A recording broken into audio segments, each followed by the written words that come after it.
আসসালামু আলাইকুম সবাইকে। আমরা আজকে আছি বাংলাদেশ এয়ারফোর্সের যে এরিয়াটা তেজগাঁও অবস্থিত,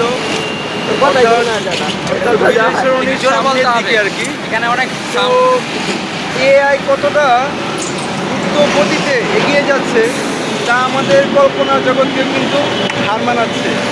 অর্থাৎ আপনারা পিছনে আমরা দেখতে পাচ্ছেন যে এখানে কিন্তু ক্যামেরা বসানো হয়েছে। অর্থাৎ এবং যারা রিক্সাগুলো যাচ্ছে, যারা সিগন্যাল অমান্য করবে তারা শাস্তি কিন্তু অটোমেটিক তাদের বাসায় চলে যাবে। হ্যাঁ, অটোমেটিক ফোনের মধ্যে মেসেজ বাসায় চলে যাবে, মেল পাঠায় দেয়। আচ্ছা, মেল পাঠিয়ে দিবে। কিন্তু আমাদের দরকার আরও অনেক বেশি সচেতন হওয়া।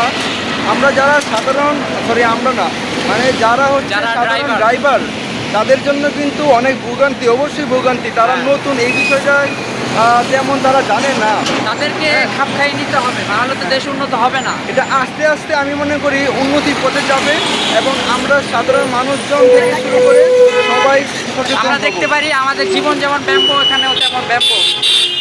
কত ব্যাম্বো! তো এইখানে আমাদের জীবনে খুবই কাজে লাগে। যে আমাদের পিছনে অনেক গাড়ি রয়েছে, এই গাড়িগুলো খুবই আস্তে ধীরে আমরা পিছনে রাস্তা পার হচ্ছে।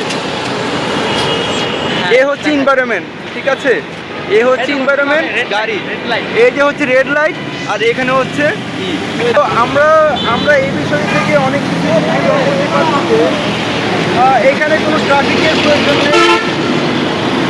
যারা নিজেরাই ট্রাফিকের দায়িত্ব পালন করছে, আমি এটাই মনে করছি। তো আমরা আমাদের দেশটাকে পাল্টাতে হলে আগে নিজেকে পাল্টাতে হবে। আগে যদি আমরা নিজে পাল্টাই তাহলেই দেশকে পাল্টাতে আমরা সক্ষম হব। আমরা আগে নিজে সচেতন হব এবং অন্যকে সচেতন রাখবো বা পরামর্শ দেব।